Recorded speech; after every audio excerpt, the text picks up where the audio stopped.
Hello बच्चों, आज हम आपकी नागरिक शास्त्र की किताब से पढ़ेंगे अध्याय 3 राज्य शासन कैसे काम करता है। अब देखो, जो राज्य शासन है यहाँ पे हम उसके काम के बारे में पढ़ने वाले हैं कि वो अपने काम का किस तरह प्रबंधन करता है। लेकिन उससे पहले ये जो राज्य शासन दो शब्दों से बना है, राज्य और शासन, उसके बारे में हम थोड़ा सा जानेंगे कि राज्य क्या होता है और शासन क्या होता है। तो राज्य आधुनिक विश्व की एक अनिवार्य सच्चाई है। दुनिया के अधिकांश लोग किसी न किसी राज्य के नागरिक हैं। जो लोग किसी राज्य के नागरिक नहीं हैं, उनके लिए वर्तमान विश्व व्यवस्था में अपना अस्तित्व बचाए रखना काफी कठिन है। अब हम आगे बढ़ते हैं। शासन, तो शासन संचालन की गतिविधि को शासन कहते हैं, या दूसरे शब्दों में कहें तो राज करने या राज चलाने को शासन कहा जाता है। इसका संबंध उन निर्णयों से है जो उम्मीदों को परिभाषित करते हैं, शक्ति देते हैं या प्रदर्शन को प्रमाणित करते हैं। यह एक अलग प्रक्रिया भी हो सकती है या प्रबंधन अथवा नेतृत्व प्रक्रिया का एक खास हिस्सा भी हो सकती है। कभी कभी लोग इन प्रक्रियाओं और व्यवस्थाओं के संचालन के लिए सरकार की स्थापना करते हैं। अब हम आगे बढ़ते हैं और हमारे पाठ को शुरू करते हैं। पिछले वर्ष हमने यह चर्चा की थी कि शासन 3 स्तरों पर काम करता है: स्थानीय, राज्य और केंद्र। हमने कुछ विस्तार के साथ स्थानीय शासन के कार्यों के बारे में जाना भी था। इस अध्याय में हम जानेंगे कि राज्य स्तर पर शासन कैसे कार्य करता है। तो देखो, अब यहाँ पे ये बता रहे हैं कि पिछले वर्ष हमने चर्चा करी थी कि जो शासन है वो 3 स्तरों पर काम करता है: एक स्थानीय स्तर पर, राज्य स्तर पर और केंद्र स्तर पर। इसके अलावा हमने पहले स्थानीय शासन स्तर पर जो है किस तरह से कार्य करता है, क्या कार्य करता है, वो हम पढ़ चुके हैं।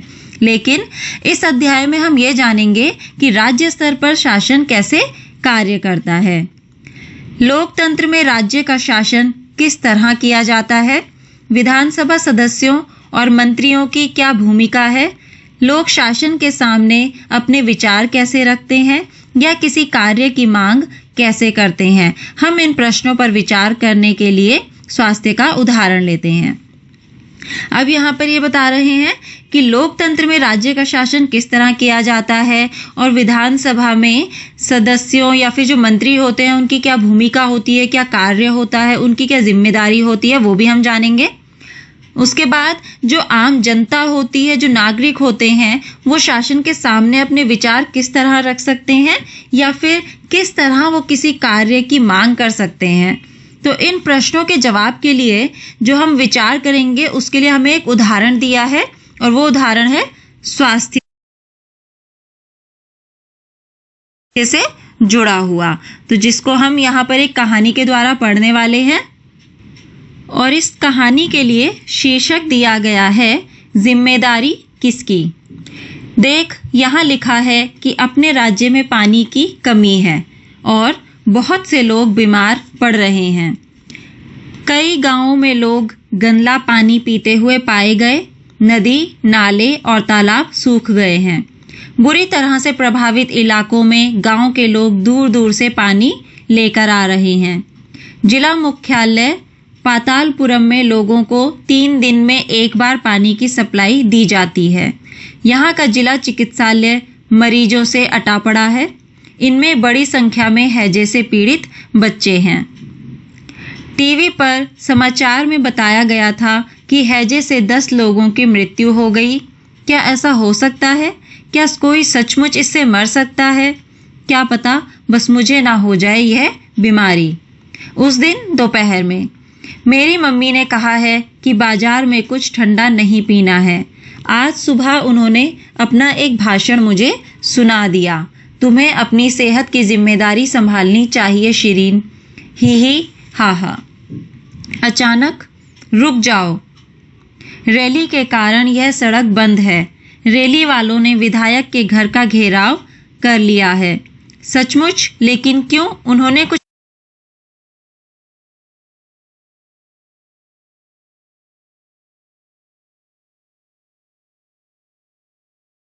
कर दिया है क्या? हाँ हाँ, यह लोग तो उस काम पर गुस्सा दिखा रहे हैं जो उन्होंने नहीं किया है, और हम यह मांग करते हैं कि अधिकारी तुरंत स्वास्थ्य को स्थिति पर नियंत्रण पाने के लिए कदम उठाए। हमारे विधायक को इसकी जिम्मेदारी लेनी पड़ेगी। कैसी ऊंची आवाज है इनकी।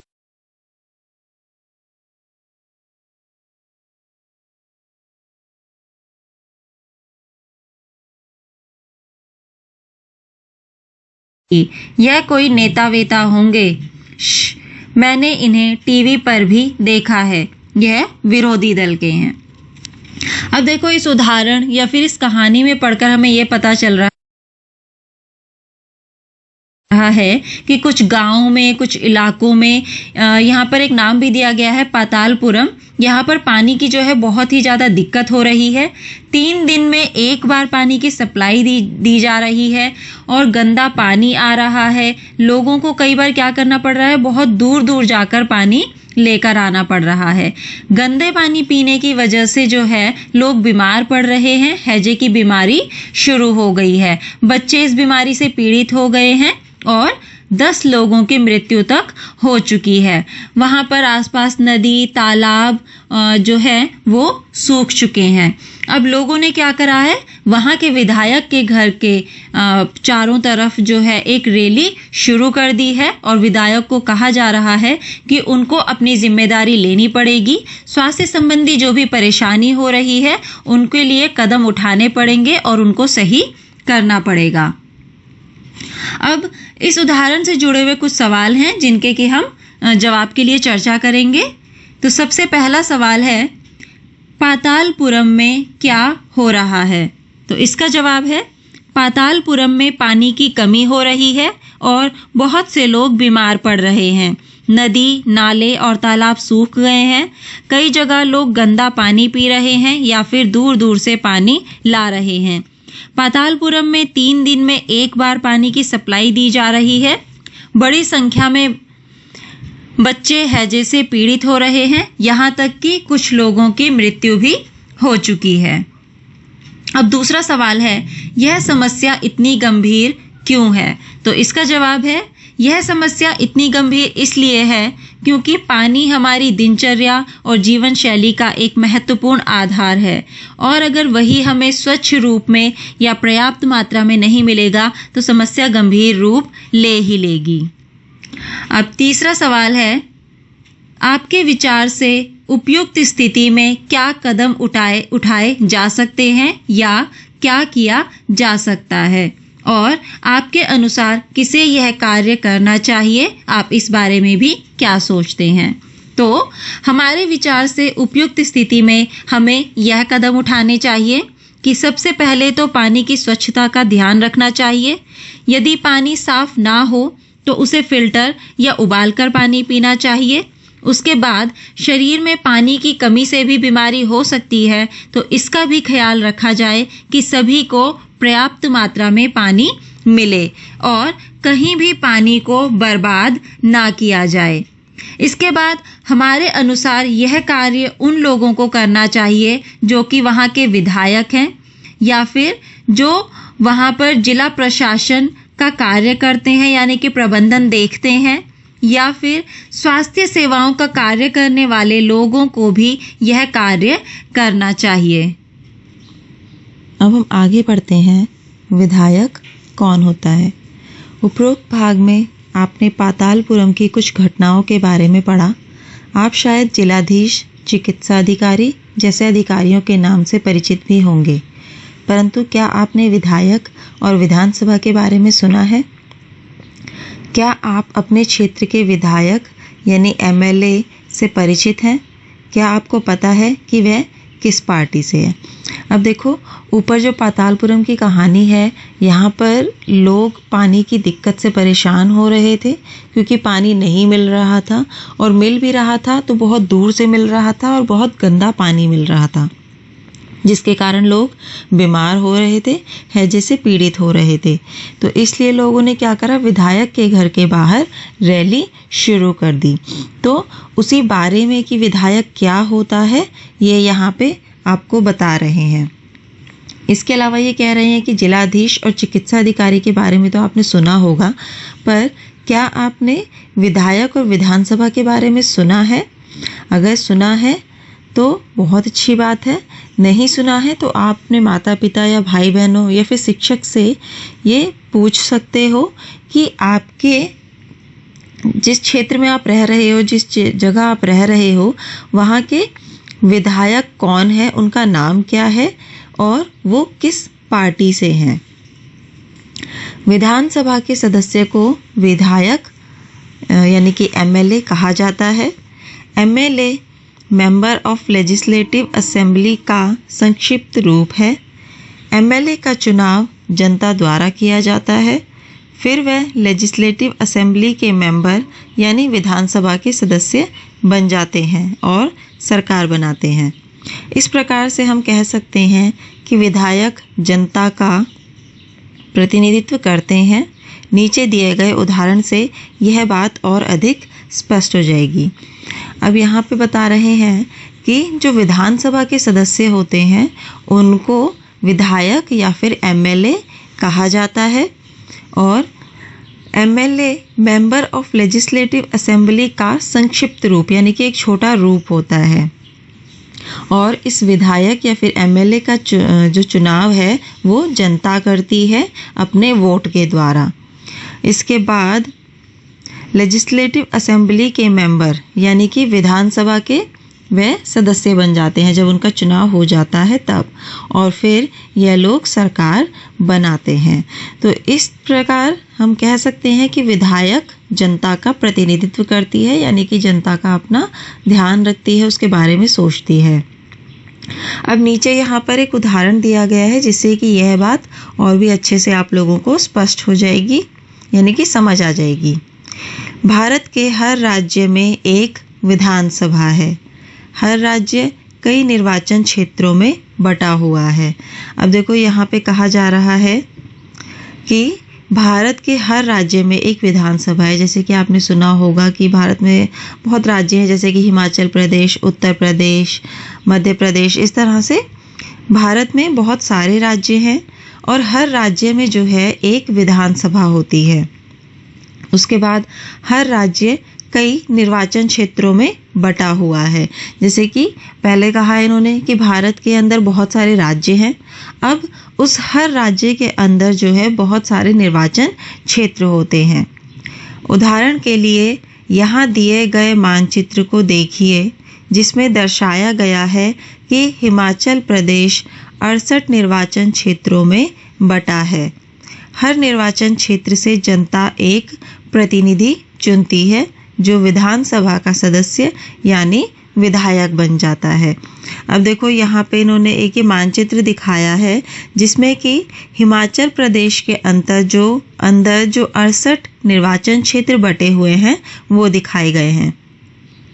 इसके बाद इन्होंने कहा है कि हर निर्वाचन क्षेत्र से जनता एक प्रतिनिधि चुनती है, यानी कि किसी एक इंसान को चुनती है जो कि खड़े होते हैं चुनाव के लिए, और फिर उसको विधानसभा का सदस्य या फिर विधायक बनाया जाता है।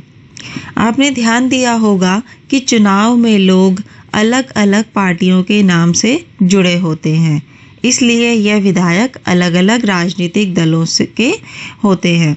तो देखो आपने भी जब वोट होते हैं तो सुने होंगे कि कोई बीजेपी दल से है, कोई एसपी यानी कि कांग्रेस दल से है, या फिर कोई बीएसपी दल से है, और कुछ लोग अन्य दल से होते हैं। तो उन्हीं दलों के यहाँ पे उन दलों के बारे में यहाँ पर बात हो रही है। जो लोग विधायक होते हैं वह मंत्री या मुख्यमंत्री कैसे बन जाते हैं। अब देखो जो लोग विधायक होते हैं वो मंत्री या फिर मुख्यमंत्री भी बन सकते हैं, लेकिन वो कैसे बनते हैं वो यहाँ पर बताया गया है।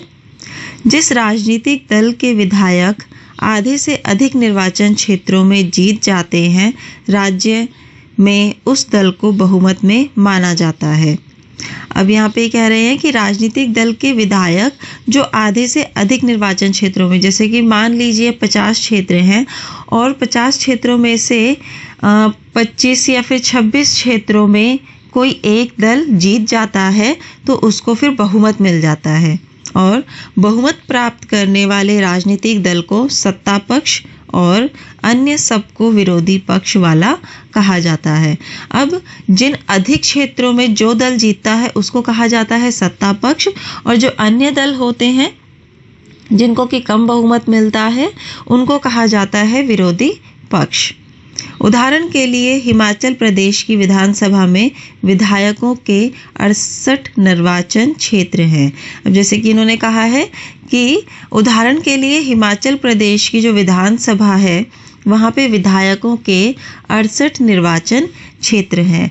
तो सबसे पहले देखो इन्होंने क्या करा है, एक भारत का नक्शा दिखाया है जिसमें कि जामुनी रंग से हिमाचल प्रदेश दिखाया गया है। ऊपर यहाँ पे जम्मू कश्मीर के नीचे जो है हिमाचल प्रदेश दिखाया है जामुनी कलर से।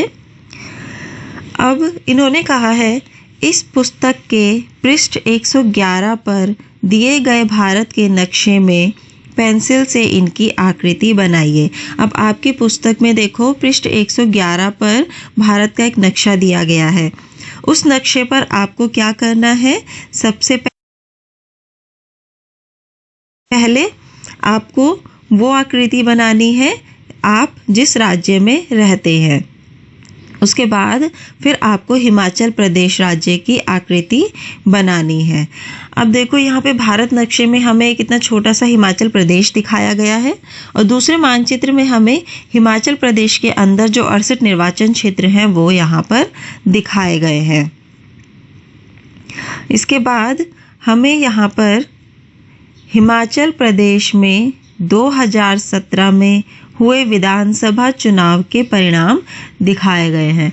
तो जो हिमाचल प्रदेश में 68 निर्वाचन क्षेत्र हैं उन सभी में जब विधानसभा के चुनाव हुए सन 2017 में, उनके परिणाम हमें यहाँ पर एक तालिका के रूप में दिखाए गए हैं, जिसमें कि बाएं तरफ हमें राजनीतिक दल बताए गए हैं जिन दलों ने उन चुनाव में हिस्सा लिया था, और दाईं तरफ चुने गए सदस्यों की संख्या बताई गई है। तो जैसे कि सबसे पहले भारतीय जनता पार्टी जिसे कि बीजेपी कहते हैं, उनमें चुने गए सदस्यों की संख्या है 44। फिर है इंडियन नेशनल कांग्रेस INC, उनमें सदस्यों की संख्या है 21। फिर है कम्युनिस्ट पार्टी ऑफ इंडिया यानी कि मार्क्सिस्ट, उनकी संख्या है 1। फिर है निर्दलीय जो किसी पार्टी के नहीं है, उनकी संख्या है 2। तो कुल योग हो गया यहाँ पर 68।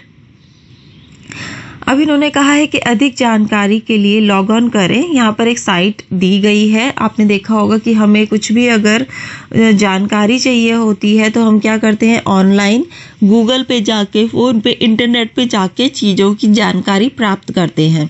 तो उसी के लिए यहाँ पे आपको एक साइट दी गई है, यहाँ पर आप और भी अच्छे से इसकी जानकारी ले सकते हैं। अब हमें ऊपर जो है यहाँ पे 2 सवाल दिए गए हैं, तो इन सवालों के बारे में हम पहले चर्चा करते हैं। तो सबसे पहला सवाल है, अपने शिक्षक के साथ इन शब्दावलियों पर चर्चा कीजिए। आम सभा, भारत के राज्य, निर्वाचन क्षेत्र, बहुमत, सत्तारूढ़ दल और विरोधी दल। तो सबसे पहले हम आम सभा के बारे में पढ़ेंगे। आम सभा साधारण जनता का एक सम्मेलन को आम सभा कहते हैं। इसके बाद भारत के राज्य, तो भारत में 28 राज्य हैं। इन सभी राज्यों का क्षेत्रफल और जनसंख्या बराबर नहीं है। जब इन्होंने कहा है देखो कि भारत के अंदर जो है 28 राज्य हैं, लेकिन हर राज्य में जो जनसंख्या है उनकी संख्या अलग अलग है, बराबर नहीं है। फिर है निर्वाचन क्षेत्र। इसका तात्पर्य एक निश्चित क्षेत्र से है जहां रहने वाले सभी मतदाता अपना प्रतिनिधि चुनते हैं। उदाहरण के लिए यह कोई पंचायत का वार्ड या वह क्षेत्र हो सकता है जो विधानसभा सदस्य चुनता है। इसके बाद है बहुमत। इसका अर्थ ऐसी स्थिति से है जब किसी समूह के आधे से अधिक संख्या में लोग किसी निर्णय या विचार से सहमत हो। इसे साधारण बहुमत भी कहा जाता है। अब है सत्तारूढ़ दल। जिस दल की सरकार कायम रहती है उसे सत्तारूढ़ दल कहते हैं। यानी कि जिस दल को ज़्यादा बहुमत मिलते हैं, ज़्यादा वोट मिलते हैं, उन्हीं को कहा जाता है सत्तारूढ़ दल। फिर है विरोधी दल। इसका तात्पर्य उन चुने हुए प्रतिनिधियों से है जो सत्ता पक्ष के सदस्य नहीं हैं और जिनकी भूमिका सरकारी निर्णयों और कार्यों पर प्रश्न उठाने और विधानसभा में विचार के लिए नए मुद्दे उठाने की होती है। अब देखो विरोधी दल कौन होते हैं? जो कि बहुत सारे दल, अलग अलग पार्टियों से जो दल चुनाव में हिस्सा लेते हैं, उसके बाद बहुमत वाला दल जो जीत जाता है उसको कहा जाता है सत्तारूढ़ दल। और जो बाकी दल बचते हैं जिन्होंने कि चुनाव में हिस्सा लिया था लेकिन उन्हें बहुमत नहीं मिला, तो उनको कहा जाता है विरोधी दल। अब इन लोगों को क्या कार्य होता है? सरकारी निर्णय और कार्यों पर प्रश्न उठाना और विधानसभा में विचार के लिए नए मुद्दे उठाने की इनको अनुमति होती है, इनकी जिम्मेदारी होती है और इनका यह कार्य होता है। अब अगला सवाल है, क्या आप अपने राज्य के संदर्भ में इनके उदाहरण दे सकते हैं? बहुमत, सत्तारूढ़ दल और विरोधी दल। तो इसका जवाब है दिल्ली राष्ट्रीय राजधानी क्षेत्र के विधानसभा में कांग्रेस पार्टी को बहुमत प्राप्त है और इस संदर्भ में सत्तारूढ़ दल कांग्रेस पार्टी है जिसे विधानसभा में 2/3 बहुमत प्राप्त है और विरोधी दल के रूप में भारतीय जनता पार्टी है। तो ये देखो, ये कुछ समय पहले की बात हो रही है क्योंकि अभी तो आपको पता ही है कि भारतीय जनता पार्टी दल जो है वो सत्तारूढ़ दल है और कांग्रेस पार्टी है विरोधी दल। तो हम कुछ समय पहले की बात कर रहे हैं, तो इसलिए यहाँ पे लिखा है कि दिल्ली राष्ट्रीय राजधानी क्षेत्र के विधानसभा में कांग्रेस पार्टी को बहुमत प्राप्त है, क्योंकि इससे पहले जो है वो कांग्रेस पार्टी को बहुमत प्राप्त हुआ था। और इस संदर्भ में सत्तारूढ़ दल कांग्रेस पार्टी है जिसे विधानसभा में 2/3 बहुमत प्राप्त हुए थे। तो जब पहले कांग्रेस पार्टी को बहुमत प्राप्त हुआ था तो उसको 2/3 बहुमत प्राप्त हुए थे और विरोधी दल था भारतीय जनता पार्टी। अब हम हमारे पाठ को आगे शुरू करते हैं।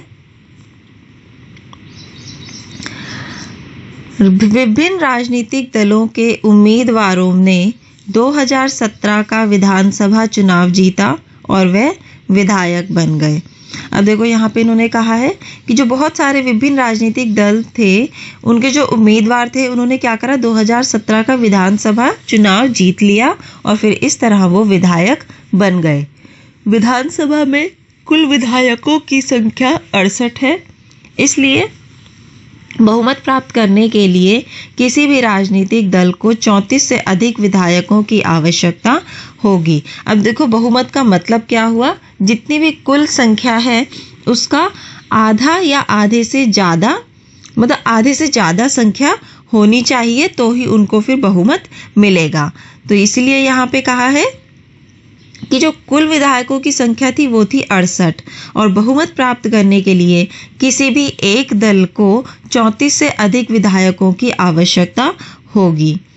भारतीय जनता पार्टी के 44 विधायक होने के कारण उन्हें बहुमत मिल गया और वे सत्ताधारी दल के सदस्य बन गए। अब यहाँ पे क्या हुआ, जो भारतीय जनता पार्टी थी उनको जो है 44 विधायक होने के कारण, यानी कि उनको बहुमत मिल गया था, तो इसलिए वो अब बन गए थे सत्ताधारी दल के सदस्य। अन्य सब विधायक विरोधी दल के सदस्य बन गए। इस उदाहरण में इंडियन नेशनल कांग्रेस मुख्य विरोधी दल बनी क्योंकि भारतीय जनता पार्टी के बाद सर्वाधिक विधायक उसी के थे। विरोधी पक्ष में कुछ अन्य पार्टियां भी थी और कुछ निर्दलीय उम्मीदवार भी थे जो चुनाव जीतकर आए थे। अब यहाँ पर ये बता रहे हैं कि जो अन्य दल थे जिन्हें की बहुमत नहीं मिला, जैसे कि इंडियन नेशनल कांग्रेस और जो है विरोध और कुछ जो निर्दलीय उम्मीदवार थे जो कि चुनाव जीतकर आए थे, वो क्योंकि उनको बहुमत नहीं मिला है तो वो अब जो है विरोधी दल बन चुके हैं। चुनाव के बाद सत्ताधारी दल के विधायक अपने नेता का चुनाव करते हैं जो मुख्यमंत्री बनता है। अब जो सत्ताधारी दल के जितने भी विधायक होते हैं वो क्या करते हैं, अपने नेता का चुनाव करते हैं और वही नेता कहलाता है मुख्यमंत्री। इस उदाहरण में भारतीय जनता पार्टी के विधायकों ने श्री जयराम ठाकुर को अपना नेता चुना और वह मुख्यमंत्री बन गए। तो वहाँ पर हिमाचल प्रदेश में जब बीजेपी को बहुमत मिला तो सभी विधायकों ने वहाँ पे क्या करा, एक चुनाव करा जिसमें कि उन्होंने जयराम ठाकुर जो पहले विधायक थे उनको अपना नेता चुना और उनको फिर मुख्यमंत्री बना दिया गया। इसके बाद मुख्यमंत्री मंत्रियों का चयन करता है। चुनाव के बाद राज्य का राज्यपाल मुख्यमंत्री और अन्य मंत्रियों की नियुक्ति करता है। अब यहाँ पे कह रहे हैं कि जो मुख्यमंत्री होता है वो अन्य मंत्रियों का चयन करता है और जब चुनाव हो जाते हैं तो जो राज्य का राज्यपाल होता है वो मुख्यमंत्री और अन्य मंत्रियों की फिर नियुक्ति करता है। मुख्यमंत्री तथा अन्य मंत्रियों का यह दायित्व है कि वह शासन के विभिन्न विभागों या मंत्रालयों को चलाए। अब मंत्रियों और जो मुख्यमंत्री होते हैं उनका कार्य क्या होता है, जो भी शासन के अलग अलग भाग होते हैं या विभिन्न विभाग या मंत्रालय होते हैं उनको चलाना मुख्यमंत्री और अन्य मंत्रियों का कार्य होता है। उनके अलग अलग कार्यालय होते हैं। विधानसभा ऐसा स्थान होता है जहां सभी विधायक, चाहे वे सत्ताधारी दल के हों अथवा विरोधी दल के, विभिन्न विषयों पर चर्चा करने के लिए एकत्रित होते हैं। इस तरह के कुछ विधायकों की दोहरी जिम्मेदारी हो जाती है, एक विधायक के रूप में और दूसरी मंत्री के रूप में। इसके बारे में हम आगे पढ़ेंगे। अब देखो यहाँ पे इन्होंने कहा है कि जो मुख्यमंत्री और अन्य मंत्री होते हैं उनका काम होता है शासन के विभिन्न विभागों और मंत्रालयों को चलाना, और इन सभी मंत्रियों व मुख्यमंत्रियों के लिए अलग अलग कार्यालय होते हैं, लेकिन एक जगह होती है जिसका नाम है विधानसभा, और ये ऐसा स्थान होता है जहाँ पर कि सभी विधायक, चाहे वे सत्ताधारी दल के हो या फिर विरोधी दल के, विभिन्न विषयों पर चर्चा करने के लिए एकत्रित होते हैं। और इस तरह के जो कुछ विधायक होते हैं उनकी दोहरी जिम्मेदारी हो जाती है, यानी कि दो तरह की जिम्मेदारी हो जाती है, एक तो विधायक के रूप में और दूसरी होती है मंत्री के रूप में, जिसके बारे में कि हम आगे पढ़ेंगे। अब यहाँ पर हमें कुछ सवाल दिए हैं तो इनके जवाबों के लिए हम चर्चा करेंगे। सबसे पहले है, अपने प्रदेश के बारे में वैसे आंकड़े पता कीजिए जैसे आपने हिमाचल प्रदेश की तालिका में देखे, उन्हें एक तालिका के रूप में दर्शाइए। अब देखो जैसे यहाँ पर ऊपर हिमाचल प्रदेश के विधानसभा के चुनाव के लिए एक तालिका प्रस्तुत की गई है। अब आप जिस प्रदेश में रहते हैं, जिस राज्य में रहते हैं, आपको क्या करना है, वहाँ के चुनाव के लिए एक तालिका या एक आंकड़े जो है आपको प्रस्तुत करने हैं और उनको फिर तालिका के रूप में व्यक्त करना है। जैसे कि मैंने यहाँ पे उत्तर प्रदेश में 2017 के विधानसभा के चुनाव का परिणाम एक तालिका के रूप में दिखाया है, जिसमें कि राज्य हैं बीजेपी, एसपी यानी कि कांग्रेस, बीएसपी और अन्य। तो यानी कि यहाँ पे हो गए 4 राज्य।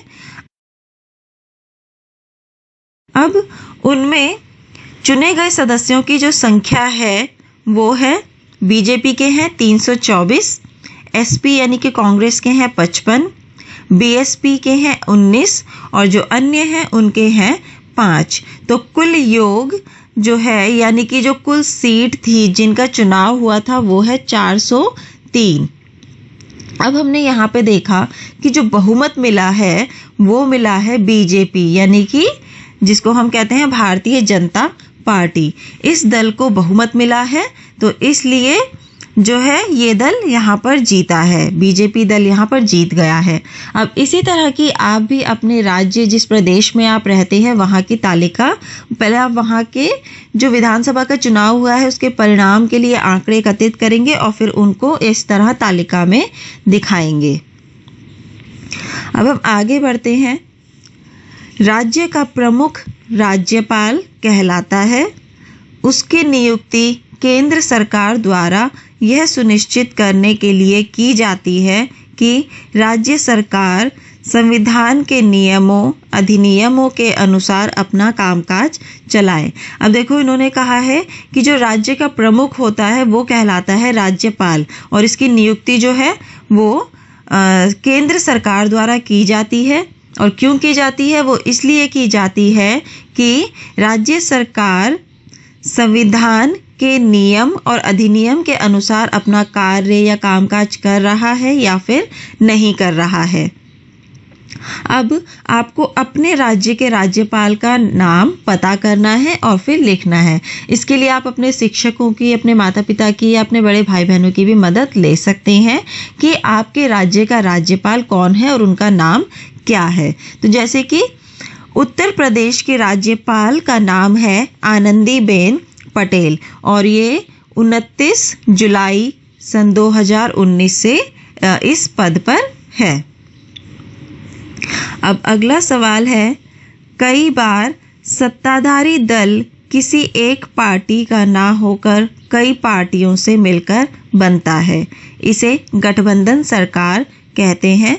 अपने शिक्षक से इस विषय पर चर्चा कीजिए। तो देखो यहाँ पर बताया गया था कि कई बार क्या होता है, जो सत्ताधारी दल होता है वो किसी एक पार्टी का नहीं होता। जैसे कि अभी तक मैंने जो विधानसभा के चुनाव देखे उसमें क्या हो रहा था, किसी एक दल के थे, जिस दल को बहुमत मिल रहा था वही सत्ताधारी दल बन रहा था। लेकिन अब ये बता रहे हैं कि ये जरूरी नहीं है। सत्ताधारी दल जो है कई बार क्या होता है, किसी एक दल या पार्टी का ना होकर कई पार्टियों से मिलकर बनता है और इसे गठबंधन सरकार कहते हैं। तो अब हम थोड़ा सा और जान लेते हैं कि गठबंधन सरकार होती क्या है। गठबंधन सरकार एक संसदीय सरकार की कैबिनेट होती है जिसमें कई राजनीतिक दल सहयोग करते हैं, जिससे गठबंधन के भीतर किसी भी एक दल का प्रभुत्व कम रहता है।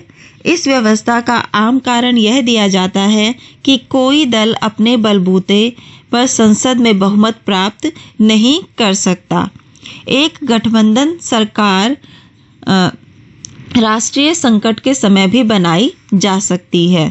राष्ट्रीय संकट जैसे कि युद्ध या आर्थिक संकट के दौरान, जो सरकार को उच्च स्तर की राजनीतिक औचित्यपूर्णता या सामूहिक पहचान दे सकती है जो उसे चाहिए, व साथ ही आंतरिक राजनीतिक विग्रह को कम करने में भी भूमिका निभा सकती है। ऐसे समय में दलों ने सर्वदलीय गठबंधन, जिसे राष्ट्रीय एकता सरकार या महागठबंधन भी कहते हैं, बनाए हैं। यदि कोई गठबंधन गिर जाता है तो एक विश्वास मत होता है। तो अब ये हमने जाना कि गठबंधन सरकार होता क्या है। तो जब कुछ दलों को जो है नहीं मिलता है, बहुमत नहीं मिल पाता है, तो क्या होता है, कुछ दल इकट्ठा होकर जो है एक गठबंधन सरकार बनाती है। अब हम आगे बढ़ते हैं। विधानसभा में एक बहस। अभी हमने ऊपर पढ़ा था कि सत्ताधारी पक्ष और विरोधी पक्ष जो है मिलकर विधानसभा में किसी भी बहस को लेकर या किसी भी बात को लेकर चर्चा करते हैं, उस पर प्रश्न उठाते हैं, उस पर अपने सुझाव देते हैं। तो उसी का एक उदाहरण दिया गया है यहाँ पर, विधानसभा में बहस। आफरीन, सुजाता और उनके विद्यालय के कई अन्य विद्यार्थियों ने विधानसभा देखने के लिए राजधानी की यात्रा की। विधानसभा एक अत्यंत भव्य तथा प्रभावशाली भवन में स्थित है। बच्चे बहुत उत्सुक थे। सुरक्षा जांच के बाद उन्हें ऊपर ले जाया गया। ऊपर एक दर्शक दीर्घा थी जहां से वह नीचे के विशाल हॉल को देख सकते थे। हॉल में डेस्कों की अनेक कतारें लगी थी। अब देखो यहाँ पे ये कह रहे हैं कि आफरीन, सुजाता और उनके विद्यालय के कई अन्य विद्यार्थियों ने क्या करा, विधानसभा देखने के लिए राजधानी यानी कि दिल्ली की यात्रा की। उसके बाद यहाँ पे विधानसभा के बारे में बताया गया है कि वो एक अत्यंत भव्य यानी कि बहुत ही बड़ा एक भवन में स्थित है। बच्चे बहुत ही ज़्यादा उत्सुक थे। अब वो एक जगह ऐसी है जहाँ पर कि सुरक्षा दल यानी कि बड़े बड़े नेता आते हैं, विधायक आते हैं, तो इसलिए वहाँ पे क्या होता है, सुरक्षा का पूरा प्रबंध होता है। तो इसलिए बच्चों की सुरक्षा जांच के बाद उन्हें ऊपर ले जाया गया। विधानसभा का जो भवन होता है उसमें नीचे विधायक दलों के लिए, विधायकों के या मंत्रियों के बैठने के लिए जगह होती है, और ऊपर एक दर्शक दीर्घा थी जहां से वे नीचे के विशाल हॉल को देख सकते थे।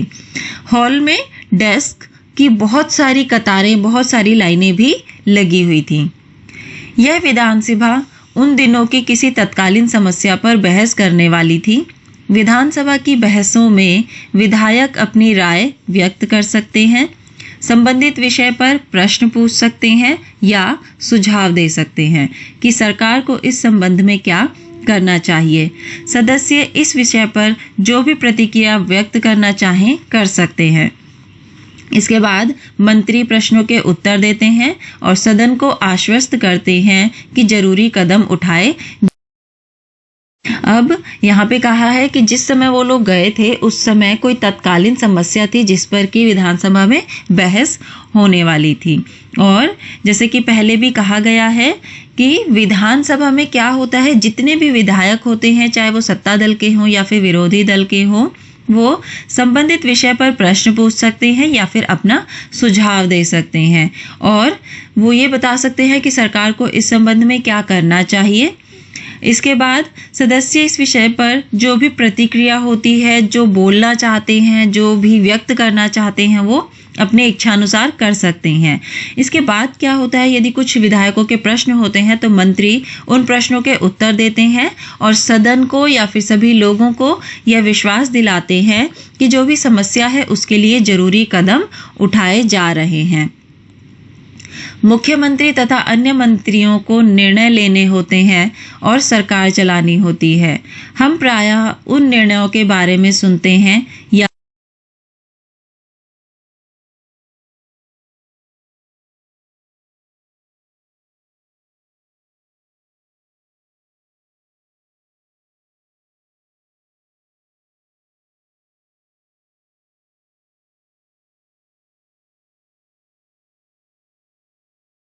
समाचार चैनलों अथवा समाचार पत्रों में उन्हें देखते व पढ़ते हैं।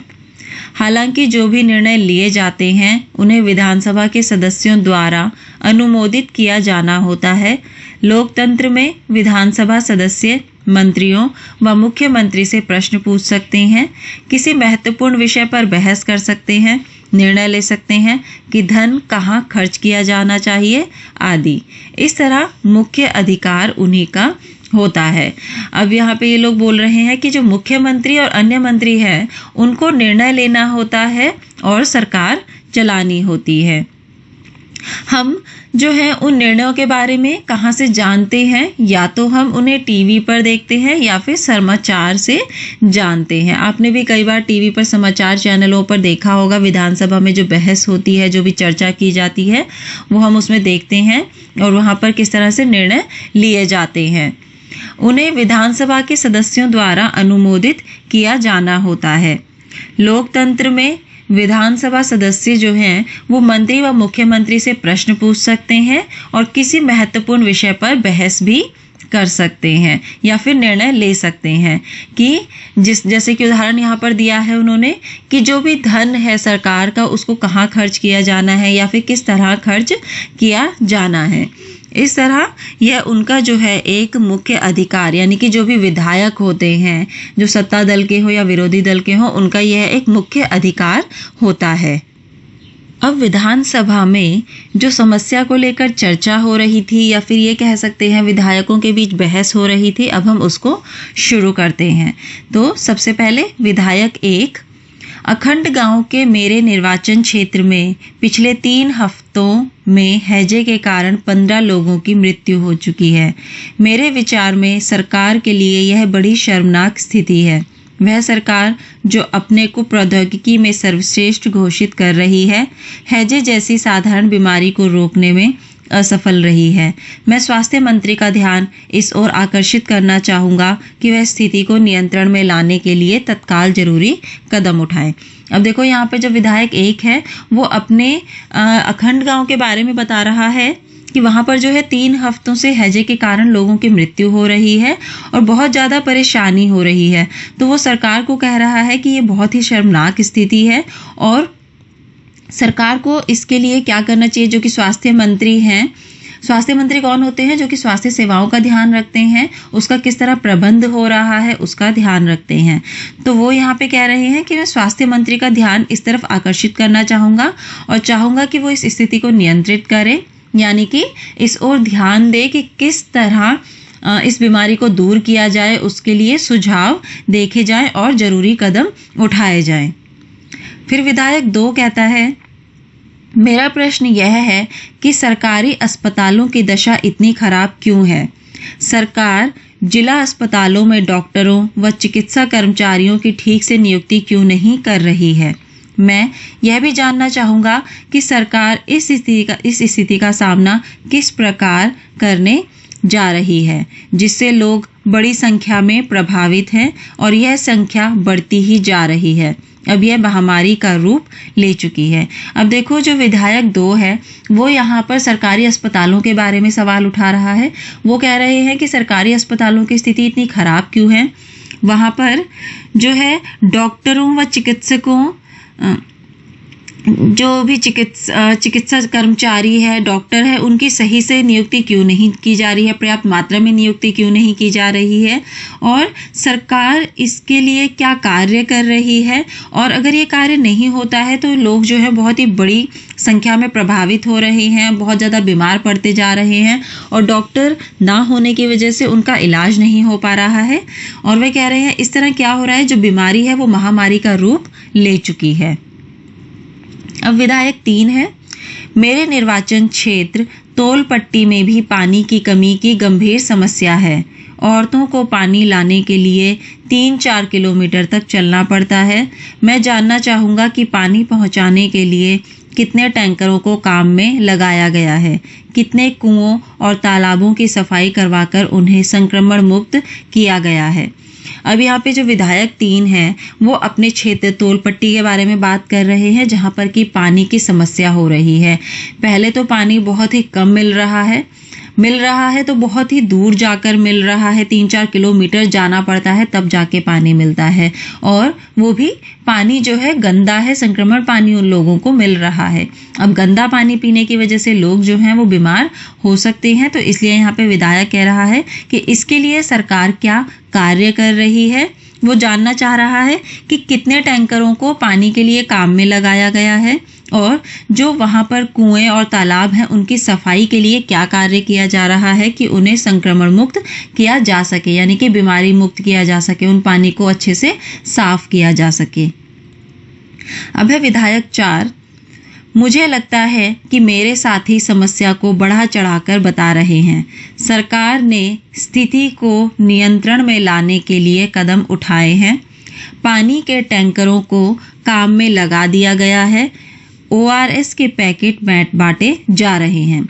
सरकार लोगों की मदद के लिए भरसक प्रयास कर रही है। अब देखो यहाँ पे जो विधायक 4 है वो सरकार के पक्ष में बोल रहा है। वो कह रहा है कि जो भी ये जो अभी तक विधायकों ने कहा वो समस्या को बढ़ा चढ़ाकर बता रहे हैं, इतनी समस्या है नहीं और सरकार इस स्थिति को नियंत्रण में लाने के लिए अपना कार्य कर रही है। पानी के टैंकरों को भी काम में लगा रही है और बीमारी से बचने के लिए ORS के पैकेट बांट रही है। सरकार लोगों की जो है पूरी जितनी हो सकती है उतनी मदद कर रही है। अब है विधायक 5, हमारे अस्पतालों में सुविधाओं की हालत बहुत खस्ता है। कई ऐसे अस्पताल हैं जिनमें कोई डॉक्टर नहीं है और चिकित्सा कर्मचारी पिछले कई सालों से नियुक्त ही नहीं किए गए हैं। दूसरे अस्पताल में डॉक्टर लंबी छुट्टी पर चले गए हैं। यह शर्मनाक स्थिति है। मेरे ख्याल से हालात बद से बदतर होते जा रहे हैं। हम यह कैसे सुनिश्चित करने वाले हैं कि प्रभावित क्षेत्र के सब परिवारों तक ORS के पैकेट पहुंच जाएं। अब यहाँ पे विधायक 5 जो है वो भी अस्पतालों की हालत को लेकर बात कर रहे हैं और वो कह रहे हैं कि जो उनके जिस क्षेत्र में वो है वहाँ के जो अस्पताल है उनकी सुविधा बहुत ही खराब है, मतलब सुविधाएं ना के बराबर ही मिल रही है। उसके बाद वो कह रहे हैं कि कुछ अस्पताल तो ऐसे हैं जिनमें कि कोई डॉक्टर ही नहीं है, या फिर पिछले कुछ सालों से वहाँ पर चिकित्सा कर्मचारियों की नियुक्ति हुई ही नहीं है, और जिन अस्पतालों में डॉक्टरों की नियुक्ति हुई है तो वो डॉक्टर जो है लंबी छुट्टी पर चले गए हैं, जो कि एक बहुत ही शर्मनाक स्थिति है। शर्मनाक स्थिति इसलिए है क्योंकि लोग अगर बीमार होंगे तो वो अस्पताल ही जाएंगे, और अस्पताल में यदि डॉक्टर नहीं होगा या चिकित्सा कर्मचारी नहीं होगा तो उन लोगों का इलाज कौन करेगा। अब वो कह रही हैं कि जो हालात हैं वो बद से बदतर, यानी कि पहले खराब थे और वो अब और भी ज़्यादा खराब होते जा रहे हैं। तो ये कैसे सुनिश्चित किया जाए कि प्रभावित क्षेत्र के सब परिवारों तक ORS के पैकेट पहुंच जाएं, तो किस तरह ये इसका कैसे हल निकाला जाए कि डॉक्टर तो अस्पताल में है नहीं, तो इसका हल किस तरह निकाला जाए कि जितने भी क्षेत्रों में गांव में घर हैं या लोग हैं उनके घरों तक कैसे ORS के पैकेट पहुंचाए जाएं। अब विधायक 6 यहाँ पे कहते हैं, विरोधी पक्ष के सदस्य बिना वजह ही सरकार पर दोषारोपण कर रहे हैं। पिछली सरकार ने सफाई पर कोई ध्यान नहीं दिया था। अब हमने कई बरसों से चारों तरफ फैले कूड़े को साफ कराने का अभियान शुरू किया है। अब देखो यहाँ पे जो विधायक 6 है वो कह रहे हैं कि जो विरोधी पक्ष के सदस्य हैं वो बिना वजह ही सरकार पर दोषारोपण कर रहे हैं, यानी कि सरकार पर जो है वो कर रही है, वो दोषारोपण कर रही है, दोष लगा रही है कि सरकार कार्य नहीं कर रही या सरकार जो है अपनी जिम्मेदारी को पूरे तरह से नहीं उठा रही है। वो जो स्थिति बेकाबू हो चुकी है या फिर गंभीर समस्या रूप ले चुकी है उसको नियंत्रित नहीं कर रही है। तो वो कह रहे हैं कि जो पिछली सरकार थी उसने सफाई पर कोई भी ध्यान नहीं दिया, और हम तो सफाई के लिए बहुत सारे कार्य कर रहे हैं और जो भी कूड़ा कचरा फैला होता है उसको साफ करने के लिए अभियान शुरू कर रहे हैं।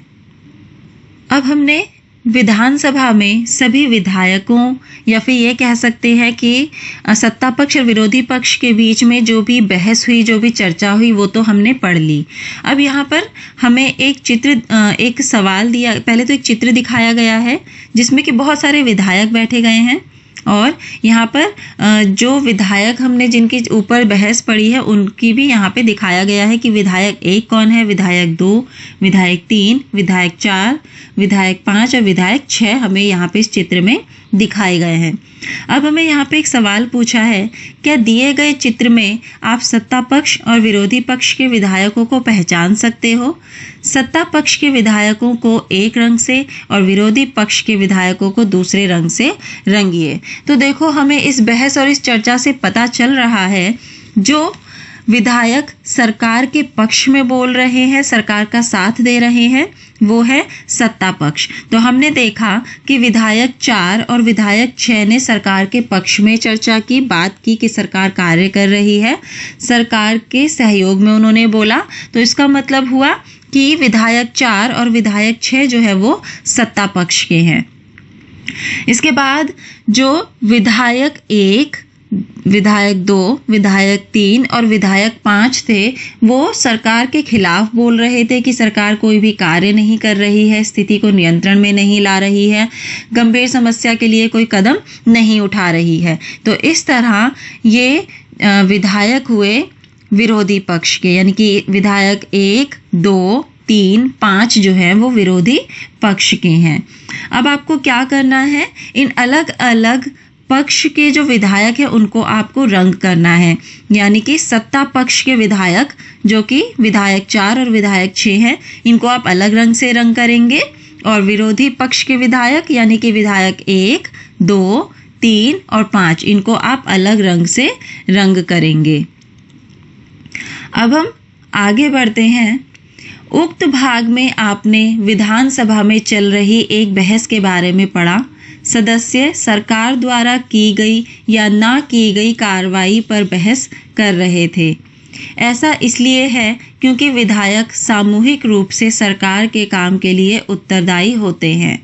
सामान्य भाषा में सरकार शब्द से तात्पर्य शासन के विभिन्न विभागों और मंत्रियों से होता है। जो उनके प्रभारी हैं। इन सब का सामूहिक प्रमुख मुख्यमंत्री होता है। सही मायने में तो यही सरकार का कार्यकारी हिस्सा यानी कार्यपालिका कहलाता है। दूसरी तरफ सारे विधायक जो विधानसभा में एकत्र होते हैं विधायिका कहलाते हैं। विधायिका के रूप में वह सरकार के कार्यकारी हिस्से को काम करने का अधिकार देते हैं और फिर उसके काम की जांच भी करते हैं। जैसा कि आपने पाठ के प्रारंभ में देखा था, इन्हीं में से कार्यपालिका का प्रमुख या मुख्यमंत्री बनाया जाता है। अब देखो यहाँ पे ये बता रहे हैं कि हमने क्या करा, ऊपर विधानसभा में जो भी बहस चल रही थी, जो भी चर्चा हो रही थी, वो हमने पढ़ी। अब जो सदस्य हैं सरकार द्वारा की गई या फिर ना की गई कार्यवाही पर बहस करते हैं, और ऐसा इसलिए होता है क्योंकि विधायक या जितने भी विधायक होते हैं वो सामूहिक रूप से सरकार के कामों के लिए उत्तरदायी होते हैं। यानी कि जितने भी कार्य होते हैं उसके लिए उनके लिए जो सारे विधायकों की जिम्मेदारी होती है उन सारे कार्यों को सही से अच्छे से नियंत्रित करना।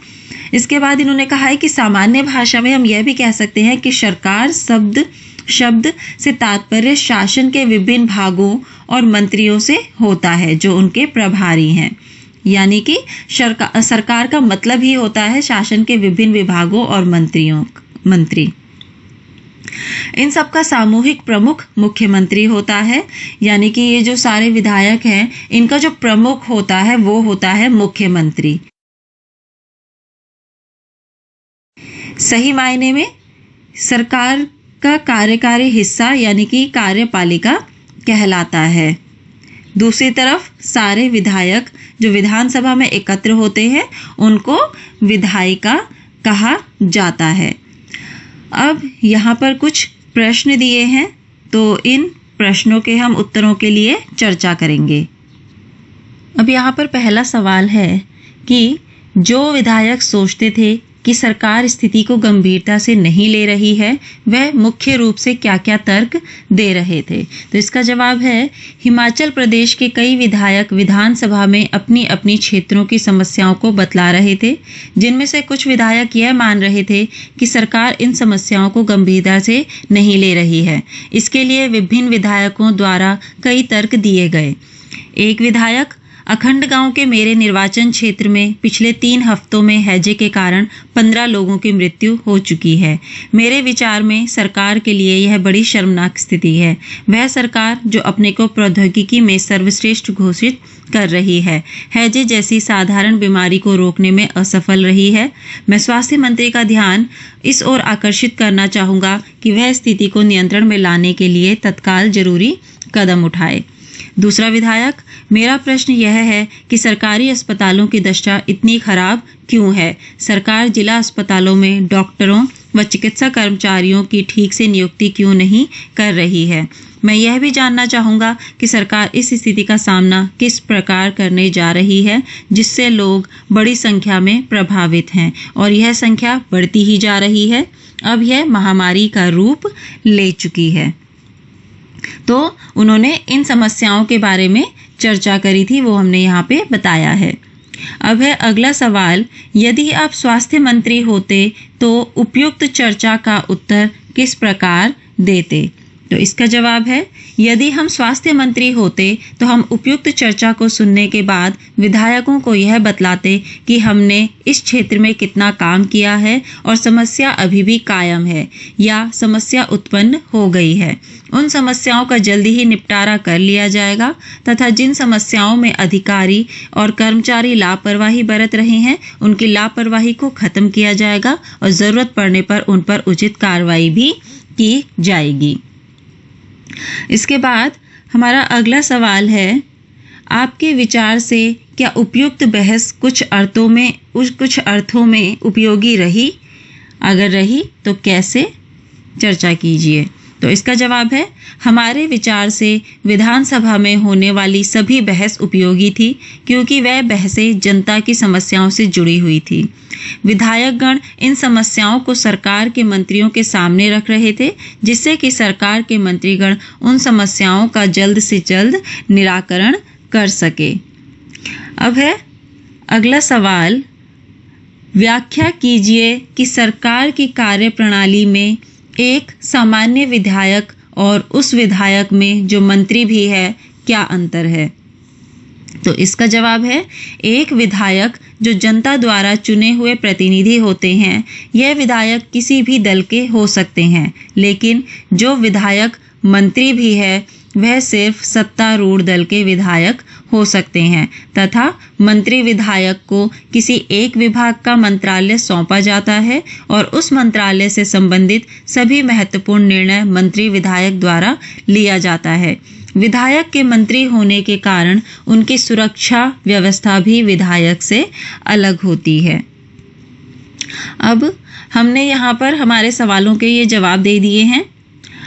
अब हम अपने पाठ को यानी कि हमारी कक्षा को यहीं पर ख़त्म करते हैं। तब तक हमने जो भी पढ़ा है यहाँ पर क्या क्या कार्य होता है सरकार का, सरकार किस तरह कार्य करती है, किस तरह विधायक चुना जाता है, किस तरह लोग मंत्री बनते हैं, आपको वो सारा दोबारा से दोहराना है।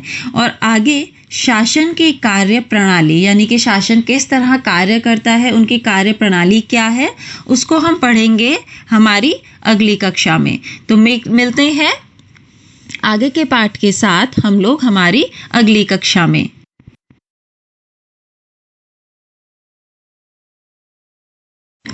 कार्यप्रणाली का मतलब होता है कि किसी कार्य को कैसे करना है, किस तरह करना है या फिर कब करना है। तो उसी बारे में अब हम पढ़ने वाले हैं कि शासन की कार्यप्रणाली।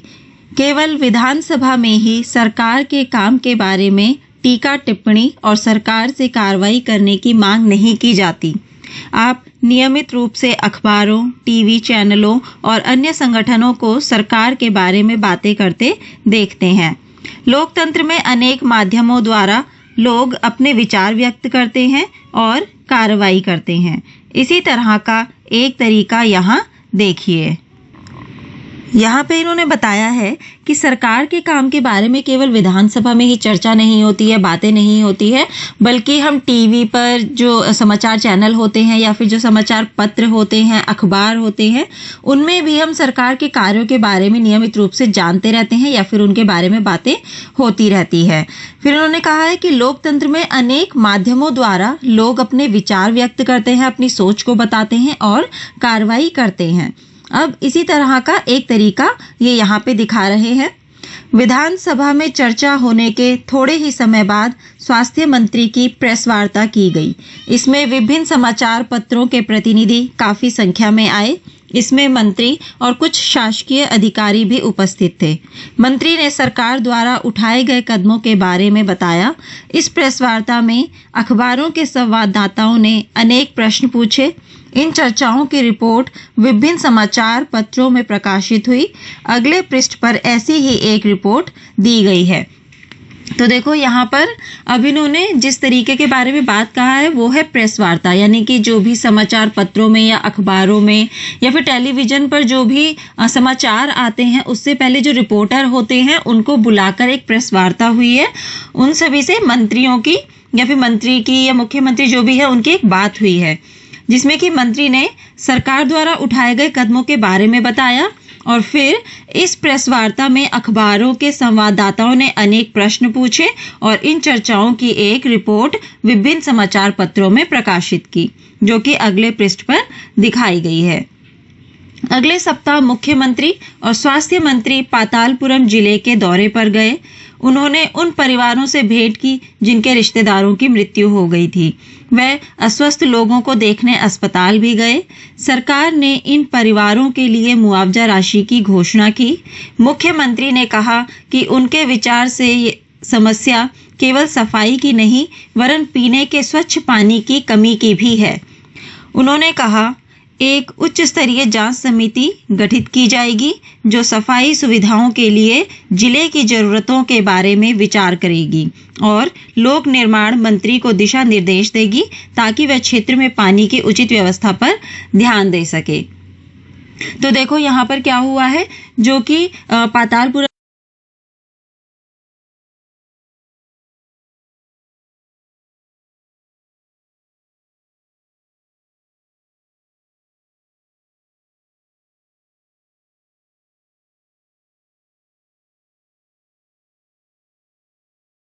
जगह के उस राज्य के मुख्यमंत्री और स्वास्थ्य मंत्री थे, वो पातालपुरम जिले पर दौरे पर गए और उन्होंने वहां पर उन सभी परिवारों से भेंट करी जिनके जिन परिवारों के सदस्यों की मृत्यु हो गई थी या फिर जो लोग बीमार हो रखे थे उनको अस्पताल में जाकर वो मिले।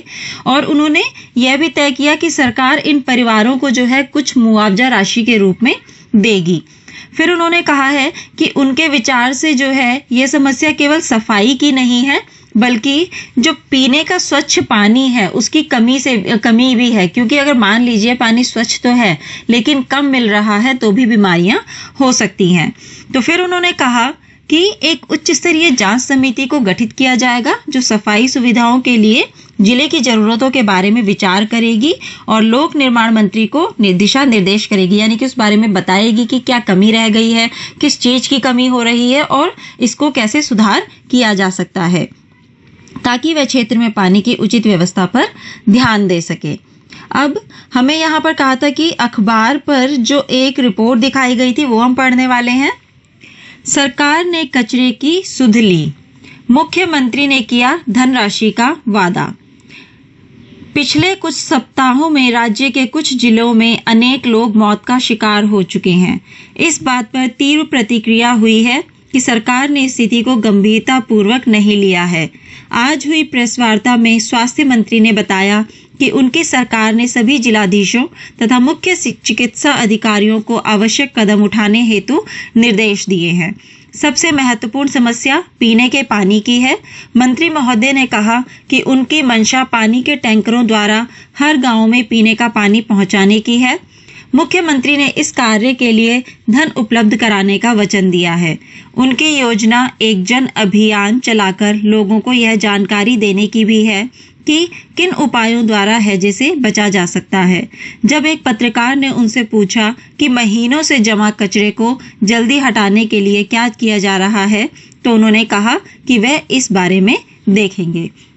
तो देखो, प्रेस वार्ता में जो मंत्री मुख्यमंत्री से प्रेस वालों की रिपोर्टर्स की जो भी बातचीत हुई थी उन्होंने इस रिपोर्ट में यहाँ पर छापा है। अब आगे है, जैसा आपने ऊपर देखा वह लोग जो सत्ता में हैं जैसे मुख्यमंत्री और स्वास्थ्य मंत्री, उन्होंने समस्याओं पर कार्रवाई करनी होती है।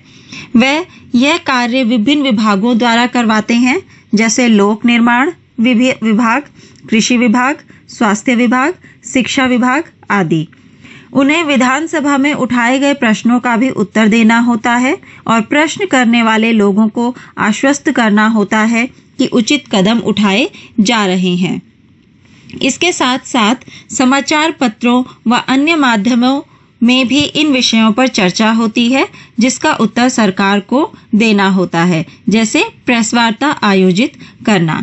अब यहाँ पर बताया है कि मुख्यमंत्री और स्वास्थ्य मंत्री का क्या काम होता है, उन्हें समस्याओं पर कार्यवाही करनी होती है, चाहे वो कोई भी समस्या हो, उन्हें उसको लेकर कुछ ना कुछ कदम उठाने होते हैं, कुछ कार्य नियोजित करने होते हैं। वह यह कार्य विभिन्न विभागों द्वारा करवाते हैं। अब देखो, जो मुख्यमंत्री या स्वास्थ्य मंत्री वो खुद तो जाकर सारे काम करेंगे नहीं, तो वो कुछ विभागों द्वारा इन कार्यों को करवाते हैं और वो विभाग है लोक निर्माण विभाग, कृषि विभाग, स्वास्थ्य विभाग और शिक्षा विभाग। उसके बाद उन्हें विधानसभा में जितने भी विधायकों द्वारा प्रश्न उठाए जाते हैं उनका उत्तर देना होता है और प्रश्न करने वाले इंसान को उन्हें आश्वस्त करना होता है, यानी कि विश्वास दिलाना होता है कि उस समस्या को हल करने के लिए उचित कदम उठाए जाएंगे। इसके साथ साथ समाचार पत्रों व अन्य माध्यमों पर भी इन विषयों पर चर्चा होती है जिसका उत्तर सरकार को देना ही होता है, जैसे प्रेस वार्ता आयोजित करना। अब यहाँ पर 2 सवाल हैं, तो इन सवालों के हम जवाब के लिए चर्चा करेंगे। तो पहला सवाल है, हैजे को नियंत्रण में लाने के लिए सरकार द्वारा किए गए 2 उपाय लिखिए। तो इसका जवाब है, हैजे को नियंत्रण में लाने के लिए सरकार द्वारा किए गए 2 उपाय। नंबर 1, सरकार ने साफ सफाई के लिए प्रबंध तथा स्वच्छ पानी पीने की व्यवस्था का आश्वासन दिया। नंबर 2, सरकार द्वारा एक उच्च स्तरीय जांच समिति गठित की गई जो सफाई सुविधाओं के लिए जिले की जरूरतों के बारे में विचार करेगी और लोक निर्माण मंत्री को यह दिशा निर्देश दिया गया कि वह क्षेत्र में पानी की उचित व्यवस्था पर ध्यान दे। अब इसके बाद अगला सवाल है, प्रेस वार्ता का क्या उद्देश्य है? प्रेस वार्ता आपको सरकार द्वारा किए जा रहे कार्यों के बारे में जानकारी प्राप्त करने में किस प्रकार सहायक होती है?